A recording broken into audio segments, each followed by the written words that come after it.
La chose la plus folle que j'ai entendue cette semaine, c'est Jack Nicholson. Eh bien, il va incarner le rôle de Joker dans un nouveau Batman au cinéma.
Bonjour à tous, bienvenue dans ce tout nouveau numéro de One Shot sur Script.fr. Toujours heureux de vous reparler cinéma. C'est vrai que ça faisait une petite paye qu'on ne vous avait pas proposé un One Shot sur Script, mais qu'à cela ne tienne, nous revenons pour une saison avec un One Shot vidéo qui va être un peu différent des précédents, mais surtout bientôt des one-shot audio qui viendront sous forme plus ou moins de podcast. Voilà, ce sera l'occasion de revenir sur des films peut-être plus intimistes ou des coups de gueule, des coups de cœur. Vous verrez ça dans les jours et semaines à venir. Puisqu'aujourd'hui, nous allons parler du film le plus attendu de cette fin d'année. On va dire même plus que Star Wars, plus que La Reine des Neiges, plus que Jumanji. C'est Joker de Todd Phillips avec Joaquin Phoenix, Zazie Beetz et Robert De Niro. Avec moi pour en parler, Adrien, comment va ? Très bien. Et Fabien, comment va ? Eh ben ça va très bien. Vous connaissez la question traditionnelle de cette émission, elle n'a pas changé. Attendions-nous Joker ? Allez, commençons par notre invité. Fabien, est-ce que tu attendais Joker ? Oui, je crois que je peux pas dire que je l'attendais pas, puisque c'était pour moi une grosse attente. Après, je voulais pas avoir trop d'attentes pour peut-être être peur d'être déçu, mais non, je l'attendais, clairement. Adrien, est-ce que tu attendais Joker ? Tu n'avais pas vu toi la seconde bande-annonce pour ne pas être trop spoilé ou peut-être trop hypé ? Tout à fait, je l'attendais pour le perso et puis pour l'acteur et pour la proposition de DC et surtout De Niro, donc tout le côté un peu film indépendant. Donc je l'attendais par curiosité, par envie. Je me suis remémoré une émission qu'on avait tournée après la sortie de Justice League, dans laquelle qu'on avait tourné ici. Je crois que c'était là. Dans laquelle on se disait ce qui serait mieux en fait pour DC, c'est d'oublier ce foutu univers partagé et partir sur des films solo en fait, sorte de Elseworlds, des films un peu indés, et c'est vrai que probablement c'est le choix le plus judicieux par rapport à l'ADN de DC, et Joker est là, et donc forcément que Joker on l'attendait ne serait-ce que par curiosité en se demandant mais qu'est-ce que c'est cet ovni. Alors la question un peu compliquée que je vais vous poser messieurs, si vous aviez un mot pour définir Joker, alors je rappelle que vous avez vu tous les deux Joker hier, en VO et en VF, je l'ai revu aussi en VF hier, pour la deuxième fois, puisque je l'ai vu il y a une dizaine de jours, et j'avais d'ailleurs posté une petite vidéo réaction à chaud, entre guillemets, sur Joker. Si vous aviez un mot pour définir le film, qu'en serait-il ? Allez, j'allais t'appeler François. François Fabien. Nécessaire. Ah oui, nécessaire. C'est Pourquoi ? le premier mot qui m'est venu. Parce que dans une industrie du cinéma qui est un petit peu bridée aujourd'hui sur pas mal de choses, ce côté autoriste du film que Todd Phillips propose pour cette version de Joker, ça va faire du bien et je pense que ça peut peut-être marquer un tournant pour les prochaines productions, ou en tout cas j'espère que ça va marquer un tournant. Donc pour moi ce film était nécessaire, c'est le mot que je vais donner pour l'instant. Ok, pas mal, étonnant. Adrien, est-ce que tu nous étonneras autant ? C'est quoi le mot pour toi qui définit le mieux Joker ? Humain. Humain. Ah, d'où ton post Facebook hier. Ah d'accord, ok. Écoute, moi je vous en avais parlé dans la précédente vidéo, je pensais à puissant, mais finalement avec du recul, puisque vraiment Joker est un film, je trouve, qui vieillit bien avec du recul et qui vraiment nécessite quasiment un second visionnage. Je pensais à provocateur parce que c'est un film quand même qui provoque le spectateur dans sa chair quasiment pendant le visionnage. Hein. Clairement, on n'en ressort pas vraiment indemne. On est quand même un peu des fois à froid, à chaud, étonné. Et puis c'est un film qui est provocateur dans le sens où le débat qu'il va provoquer, qu'il déjà provoque auprès des critiques américaines, c'est quelque chose qui est assez rare. Et d'ailleurs, c'est très rigolo de voir les retours européens et les retours américains. Il y a quand même des vrais problèmes de société, en tout cas des différences, des points de vue qui ne sont pas anodins. Je suppose du coup que vous avez aimé Joker. Par quoi on commence? L'histoire, l'aspect cinématographique, Joaquin Phoenix, le casting. Adrien, par quoi veux-tu commencer sur Joker? Peut-être le plus... L'ambiance. Allez, c'est parti, l'ambiance. L'ambiance, donc on peut parler, on va dire, d'une des grandes qualités du film, pour moi, quasiment équivalent à celle de Joaquin Phoenix, c'est que c'est un... Je vais pas me faire des copains, mais c'est un vrai film en fait. C'est-à-dire qu'il y a vraiment une ambition de proposer un montage, une photographie forte, une direction artistique, des costumes, des décors, une BO. J'ai trouvé ça très fort et très intéressant, et ça faisait effectivement, comme tu le disais tout à l'heure, du bien de voir que tout ça était dans le film. Est-ce que tu as le même point de vue, Adrien? Tout à fait. Pardon. Il me semble que ce qui est bien dans ce film-là, c'est qu'il y a un côté dans une ambiance naturelle. À l'époque je reprends des parallèles, mais de Begins, on disait oui, c'est un film réaliste, ancré dans la réalité. Ben là, on retrouve ce côté-là après, on va dire, une période de films de super-héros un peu déjantés, avec des choses un peu invraisemblables, avec des vortex, avec des choses complètement... BD-esque ou comiquesque, ce qu'on peut dire, cartoonesque. Là, on revient à du terre-à-terre avec un film d'une époque, ancré dans une époque, mais qui est révélatrice de notre époque. Le film se passe dans les années 80, et on sort du film, on se dit, mais il aurait très bien pu le faire en 2019. Parce qu'aussi bien sur l'ambiance de la lumière, des gens, des mentalités, on est en 2019. Donc il a voulu le mettre à cette époque-là, mais ça marche très bien aujourd'hui, et ça marchera, je pense, très bien dans 10 ans. On en reparlera, mais ce film-là, je pense, est un film d'un temps T, d'une époque, mais qui va parler à beaucoup de générations. Oui, il y a aussi d'ailleurs le problème aussi de la santé. C'est vrai que moi j'ai lu quelques critiques américaines qui m'ont un peu énervé en disant oui, c'est un film qui fait l'apologie des armes, qui valorise les tueries de masse. Mais j'allais dire, vous n'avez rien compris au film, c'est fou. C'est-à-dire que le film pour moi se focalise beaucoup plus sur des problèmes de santé, c'est-à-dire que les armes à feu en tant que telles sont pas vraiment le problème, ce sont les personnes qui les détiennent. Et le problème de Joker, c'est que ce pauvre gars, ce Arthur Fleck, ça semble être un bon gars. Le souci, c'est qu'il n'est absolument pas entouré psychologiquement, d'un point de vue médical, etc. Et qu'on le dit dans le film, il n'y a plus les sous. Et ça, c'est un problème aux États-Unis, on le sait. Alors, je trouve que vraiment voir ou lire des critiques américaines se focaliser sur la violence, je dirais, des armes à feu et autres, plutôt que sur la réelle violence qui se déroule aujourd'hui aux États-Unis, parce que c'est le cas, ça m'attriste et je trouve ça vraiment très dangereux. Fabien, qu'est-ce que toi tu as pensé de l'atmosphère, de l'ambiance du film, amené aussi par tous ces qualités cinématographiques? Alors, il y a une direction artistique qui est pour moi très propre, qui est bien soulignée, qui est bien soignée, qui démontre vraiment tout ce que le réalisateur et l'intention qu'il voulait amener. Moi, ce qui m'a le plus marqué, je pense, dans ce film-là, c'est une question de société, effectivement, et c'est que il retourne totalement l'icône et le symbolique du Joker. J'en reparlais encore avec des gens hier soir, je me disais que en fait, ce Joker-là, ça pourrait pas être le Joker. En fait, c'est l'histoire d'un type qui est poussé par cette société à devenir malgré lui ce qu'il ne voulait pas être au début, et qui va... En fait, ce qui m'a le plus touché dans ce film-là, c'est comment ce mec demande de l'aide tout le long. Et une société lui renvoie la balle méchamment, d'une très mauvaise façon, et le pousse à devenir ce que... ça pourrait être un fait divers demain, ce qui arrive. De toute façon, tout le film est ancré sur ce que la société nous montre, utilise de nous, et comment ils en même enjolivent et essayent de même de rendre ça joli alors que tout est moche dans ce côté-là.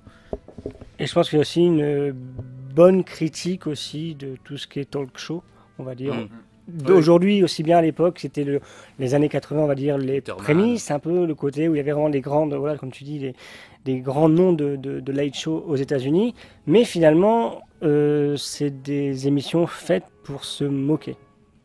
Donc, dans le côté humain, il y a ça aussi. C'est vrai que on veut montrer, on veut essayer de tout mettre à l'image pour faire plaisir à un certain public, mais à contrepartie, le fond est que on sait que ça fera de l'audience, c'est ça que le public attend, mais c'est pour se moquer d'une personne qui n'a pas demandé grand-chose et qui pensait être, lui, fan d'une émission, fan d'une personne, qui l'idéalisait un peu comme une image paternelle, c'est ça. Et qu'au final, il se rend compte que non, c'est du foutage de gueule. Il y a l'avant, le devant l'image de la télé, et hors télé, les coulisses qui font que dans les coulisses, c'est une toute autre affaire. C'est vrai qu'on parle de la surpuissance des médias, et puis aussi ce côté très curieux où finalement ces animateurs, le peuple les aime, les écoute, les idolâtre, et puis aussi la puissance des politiques. Thomas Wayne est presque plus une sorte de Donald Trump. Alors je parle de Donald Trump quand il était vraiment businessman, hein, pas quand il était président, mais c'est quelqu'un qui pense essentiellement à l'argent, qui de par son statut pense pouvoir réussir, et a quand même un discours aussi, on va dire, sur les gens qui sont tout en bas de la société, assez dur. Donc c'est vrai que c'est un film qui a plein de sujets liés à la société, mais qui est presque apolitique en fait. C'est-à-dire que c'est pas un film qui dit oh là là, ça c'est pas bien, vous êtes tous des salauds et tout. C'est un film qui dit voilà ce qui se passe. C'est un état des lieux. C'est objectif. C'est objectif. Ouais. C'est ce qui peut se passer demain, et c'est presque même ce qui se passe aujourd'hui. Je veux dire, des gars comme ça aux États-Unis, il y en a eu quand même plusieurs, quoi. Ça montre que le personnage qu'on connaît du Joker, qui avait, on va dire, comme origine d'être poussé dans une acide et qui s'est transformé, là est poussé par la société. Le personnage qui a été créé, qui a été l'objet de fantaisie pendant 80 ans, et ben en fait finalement, vous l'aviez dans votre imaginaire, mais il est peut-être face à vous, dans le tram, dans la rue, etc. C'est pas que un personnage de fiction en réalité, c'est potentiellement un vrai personnage. Et surtout que Arthur Fleck le dit bien dans le film, il est apolitique. Ça, c'est clair. Et il n'y a aucune idée derrière lui, dans son esprit, de se dire, oh là, je me considère comme... Parce qu'à un moment, on en reparlera, il y a une scène de foule où il est dedans et on sent qu'il fait partie de tout ce peuple, en fait. Il est le peuple. Donc il ne veut même pas être une image, c'est que ça s'est fait au fur et à mesure, à cause de ses désillusions personnelles, sentimentales et au travail aussi. Donc c'est une sorte d'escalade dans les profondeurs de la folie. Et puis dans... Il est en recherche totalement en fait, d'identité, il est complètement perdu face à cette société-là, et cette identité qu'il va rechercher, sous le biais effectivement d'une figure paternelle qu'il va trouver ou pas d'ailleurs, et c'est complètement réaliste aujourd'hui, je trouve. Est-ce qu'il y a des attraits techniques, on va dire, du film qui vous ont peut-être plus que d'autres, la musique, la photo, le montage? Je ne vais pas forcément parler du scénario en tant que tel, parce que c'est un scénario très, très simple, très basique, mais au bon sens du terme. Mais est-ce qu'il y a quelque chose qui vous a tout de suite sauté aux yeux, où vous vous êtes dit, ah ouais, c'est quand même, c'est pas anodin? Moi, c'est à partir du milieu du film où il commence un peu à vriller et qu'il y a un changement, où ça m'a fait un parallèle avec le film Requiem for a Dream. Je me suis dit, d'Aronofsky, c'est vrai qu'il y a finalement, il y a un peu ce parallèle avec une ambiance de montage, de flashback,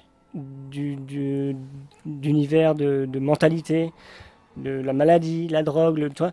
Et donc, ça m'a fait penser à ce film-là en premier. Je me suis dit, tiens, c'est un peu le Requiem d'aujourd'hui, quoi. Il a un peu l'impact qu'a eu ce film-là à cette époque, sur moi en tout cas. Moi, ce qui m'a le plus plu et ce qui m'a marqué, en fait, finalement, c'est un peu le retour peut-être de la violence, en fait, au cinéma. Je sais plus en quoi il est interdit au moins de 12 maintenant. Alors, en France, il est en moins de 12 et aux États-Unis, au moins de 17 non accompagnés. Voilà. T'as pas vu John Wick 3 alors? Non, j'ai pas vu John Wick 3. Mais le retour à la violence, mais la violence brute, en fait, c'est il y a pas d'effets spéciaux partout, il y a pas du côté on va vous maquiller l'horreur, en fait. L'horreur, il est brut. La séquence de fin le montre très bien. C'est choquant et malheureusement, tu pourrais voir ça à la télévision, en fait. C'est ça qui est bien réalisé, et la direction artistique, une autre chose qui m'a peut-être moins plu, je pense, mais c'est un parti pris, c'est effectivement surfer entre une musique, la musique originale, on va dire, du film, et le choix qu'il a fait des musiques d'époque, en fait, années 80, 70-80, qui sont parfois à contre-courant de ce qu'on voit à l'image, mais ça a un sens. Ça peut être le mec, il est complètement à l'ouest et finalement il contrôle pas ce qu'il fait ou contrôle pas ce qu'il va devenir. Et ça m'a pas forcément plu dans la façon dont il choisit les chansons ou dont il les amène dans le montage du film. Mais je comprends l'intention en fait d'aller à contre-courant par rapport à comme son personnage. En fait. Tu pensais notamment peut-être à la musique de la scène d'escalier sur laquelle il danse. Ouais, par exemple, ou même quand il va se préparer à aller au talk show dans la séquence finale. Mais finalement ça marche et ça mérite effectivement un deuxième visionnage pour peut-être l'apprécier différemment. Oui, j'ai beaucoup aimé la scène de descente des escaliers parce qu'elle évoque plein d'attraits en fait positifs du film dans le sens où il y a du ralenti, il y a du réel, enfin on va dire il y a pas d'effet spécifique et c'est vrai que quand on le voit danser sans effet on se dit mais c'est qui ce guignol, il danse de manière très graveleuse, il est pas fin, il est quand même presque grossier dans ses gestes et il y a ces deux flics qui les regardent là-haut en se disant mais il est con en fait. Et après il y a les scènes de ralenti où il est magnifié, où on est dans son esprit, il se sent puissant. Et je trouve que tout ça est bien en fait dans le film. Il y a une vraie poésie dans cette séquence. Une totale poésie. Les références, souvent avant le film, ils en parlaient de la référence au Valse au Pantin avec De Niro aussi. Et je pense qu'il y a un petit peu d'inspiration à ce niveau-là. Mais ce film-là, il sort effectivement entre la poésie, la folie. Il y a plein de séquences où tu sais pas si c'est ce qu'il pense ou c'est ce qui est vraiment arrivé. Et même encore aujourd'hui, il y a des séquences, je me dis, est-ce que ça a été vu ou pas? Est-ce que cette séquence de la danse, est-ce qu'elle est vraiment arrivée ou c'est dans sa tête? C'est tout ça qui est bien mené et c'est génial quoi. Et pour revenir sur la scène de l'escalier, aussi on voit bien l'avant et l'après, l'évolution. Je pense que c'est aussi un peu le point évolutif du film. Je sais pas si ça se dit comme ça, mais il y a toute la première partie où voilà, il monte ou il descend de façon nonchalante, c'est gris, c'est morne, le gars a plus envie de vivre et tout ça. Et au fur et à mesure que les choses avancent, l'escalier prend une toute autre tournure jusqu'à l'apothéose où voilà, il y a cette danse et où pour lui c'est un peu son moyen d'expression et son trône on va dire, où là il est au top de sa folie et tout le monde peut le voir, il est beau, il l'aime comme il brille, voilà, c'est magnifique voilà. Descente en enfer. C'est ça.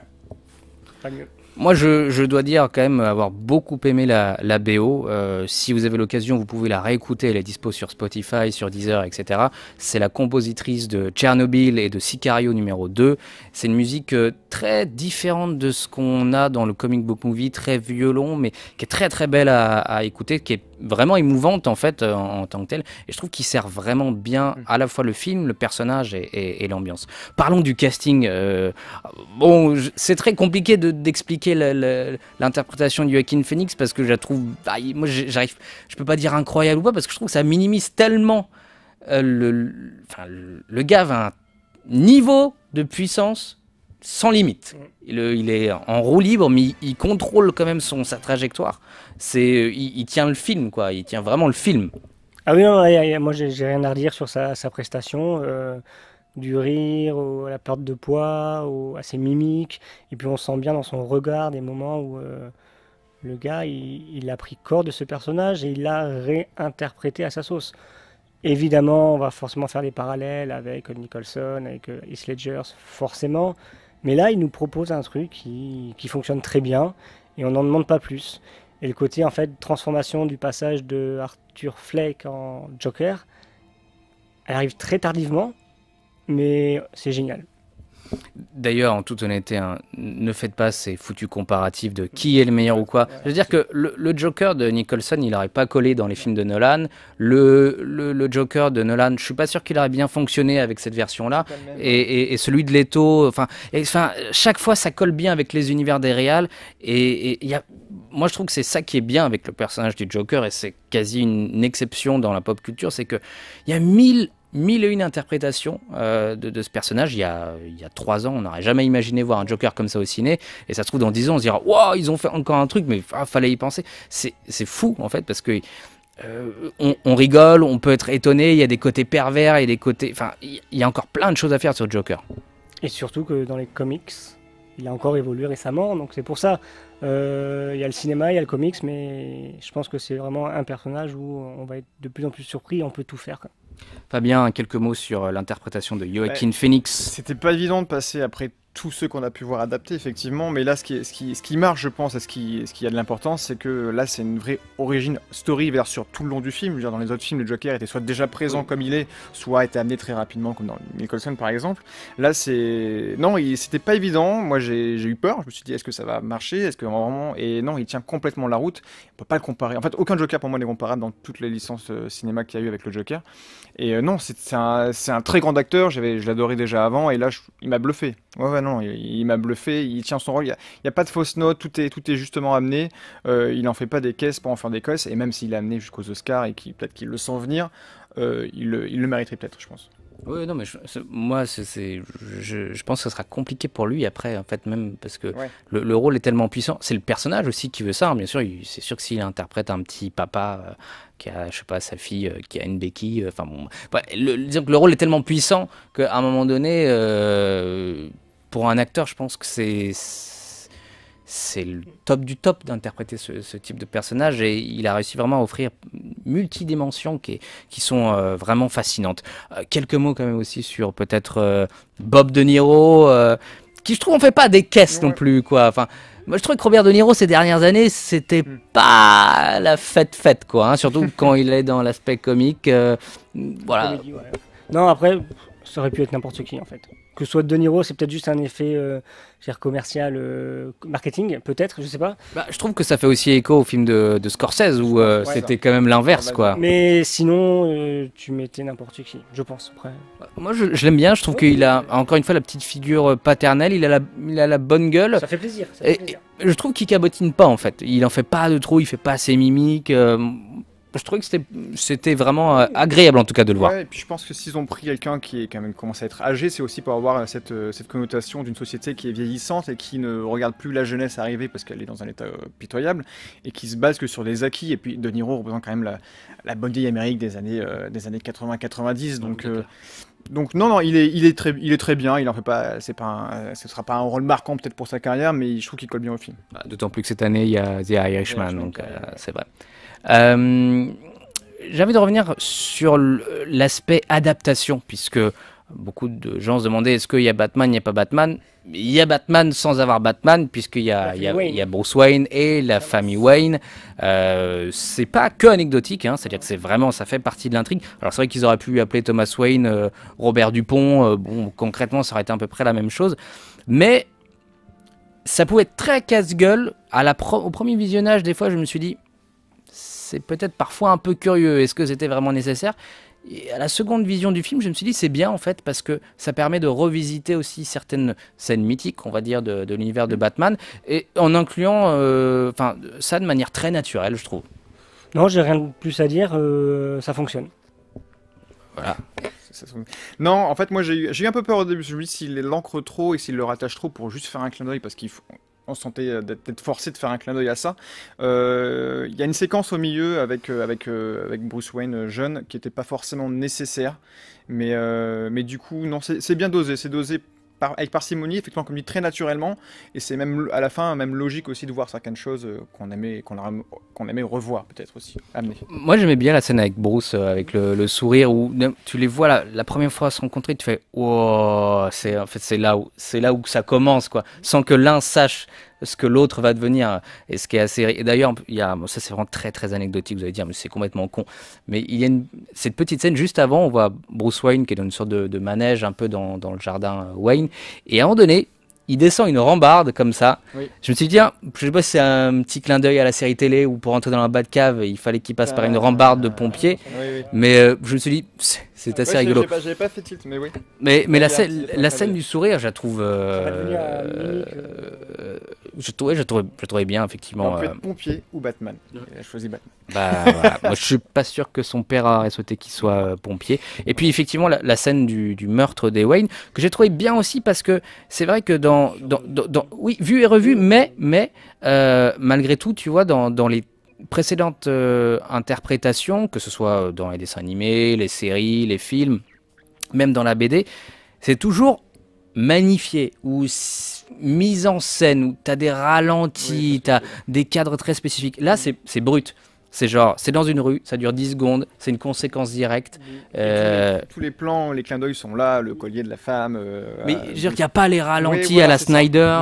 Non, c'est ça, c'est le côté brut, le côté réaliste qui fait que ils vont pas te magnifier la mort de Thomas Wayne plus qu'un autre qui va mourir dans le film en fait. Voilà, donc ça c'est bien.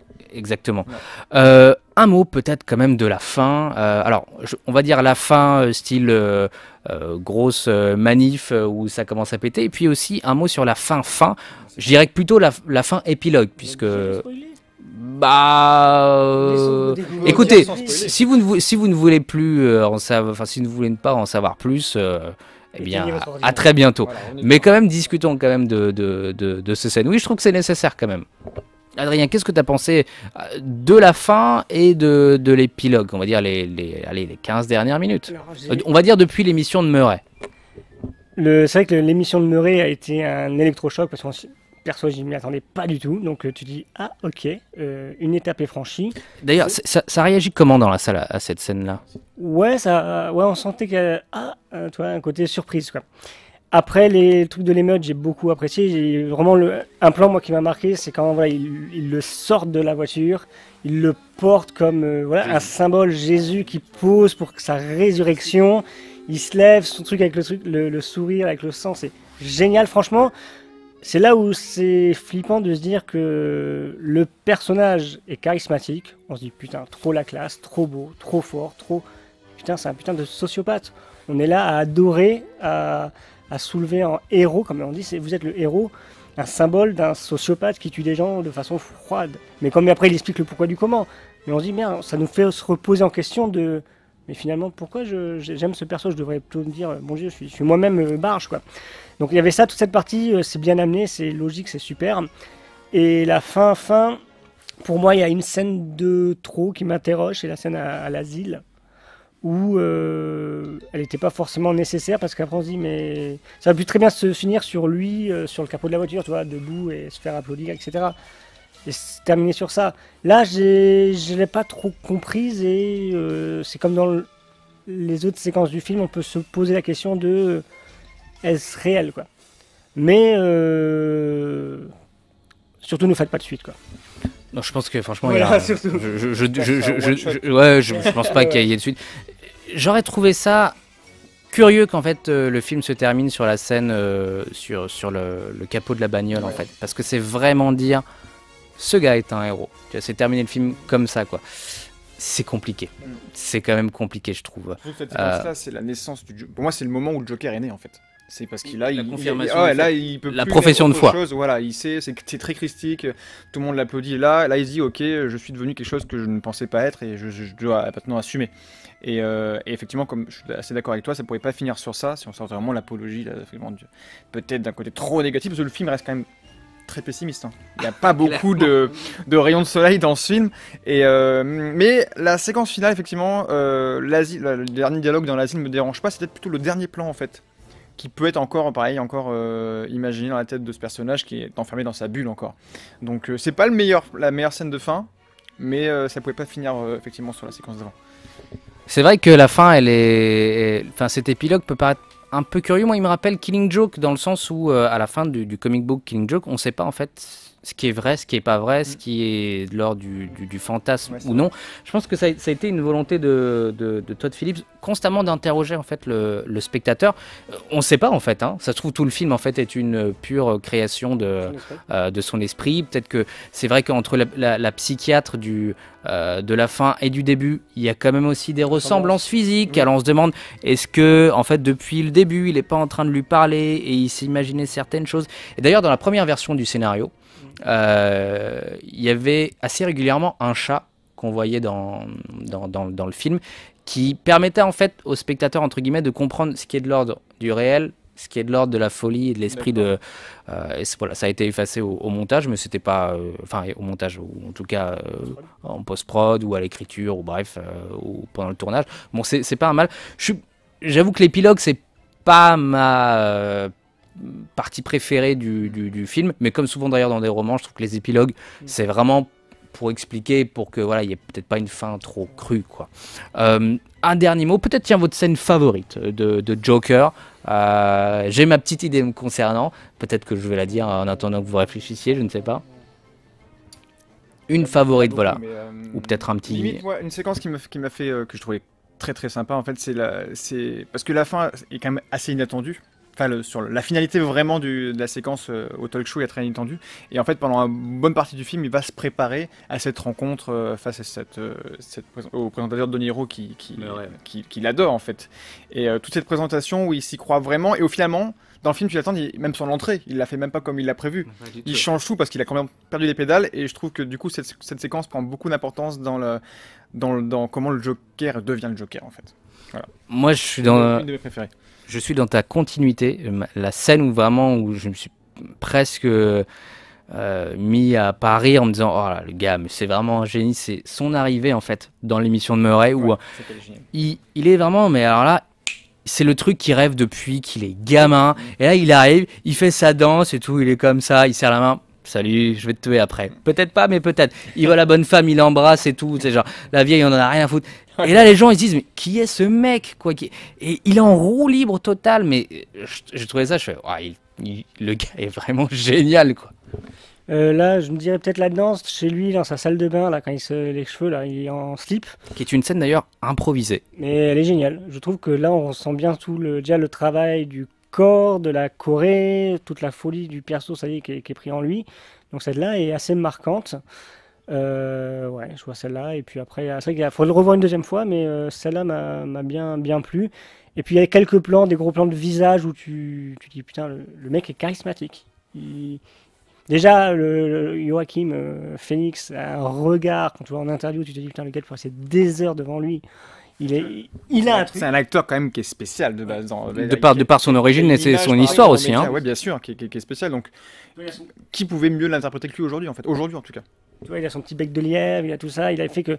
Et là, il y a des plans où tu dis, putain, le gars, waouh, j'aurais pas vu quelqu'un d'autre. Mais non, à revoir. À revoir aussi pour toi, Fabien. Ah oui, je vais les revoir. Ouais. Écoutez. Pensez à Jared Leto qui doit se dire qu'il a probablement loupé. Moi j'aime bien Jared Leto, hein, mais je pense qu'il s'est juste gouré de films en fait. C'est dommage pour lui. Fabien, où est-ce qu'on peut t'écouter, te regarder pour parler Cinoche? On n'y est plus, mais je faisais partie de l'émission VHS avec Mathieu Hague, donc qui est toujours en ligne, où on parlait de cinéma de genre et d'autres plus anciens. Et sinon, je suis à Prune tous les mardis pour parler Actu Ciné. Prune radio nantaise, quelle est la référence? 92 FM. 92 FM, bienvenue. Adrien, où est-ce qu'on peut t'écouter? Auprès de Script, bien sûr. Bien sûr. Et puis bientôt à Paris. Et bien sûr, parce qu'on sera d'ici quelques semaines à Comic Con Paris. Tu y seras toi d'ailleurs aussi? Je ne pense pas. Non. Peut-être en Joker dissimulé quelque part, faut regarder. Tiens, on va peut-être lancer des paris. Combien de personnes seront en Joker, Joaquin Phoenix cette année au Comic Con? Moi je trouve ça un peu presque curieux de se déguiser en Joker comme ça. Et d'ailleurs, même pour pas trop vous mentir, lorsque j'ai vu le film il y a une dizaine de jours, je me suis posé vraiment la question de savoir quel type d'animation on proposerait pour la soirée qu'on a organisée à Nantes, parce que cette soirée on l'avait en tête depuis un an. Et quand j'ai vu le film, je me suis dit, wow, c'est peut-être pas en fait le film où il faut vraiment faire des animations. Bon, finalement, ça s'est fait, ça s'est très très bien passé. Un stand d'armes à feu ou un bureau d'assistance sociale à côté. Sur CV. Je sors. Eh bien écoutez, merci à vous d'avoir regardé cette émission. Bien sûr, n'hésitez pas à liker notre page Facebook, à vous abonner à notre chaîne YouTube, à mettre un pouce bleu si vous avez aimé le film, et puis aussi à nous dire en commentaire ce que vous avez pensé du long métrage. Mettez un gros spoiler, bien sûr, si vous divulguez quelques éléments. Voilà, on a essayé de pas trop spoiler, mais bon, évitez de faire comme certains mecs qui sur Twitter ou sur le Figaro mettaient la scène où Bob De Niro se faisait exploser la cervelle, quoi. Merci à tous, merci à vous. Merci. Et à très bientôt.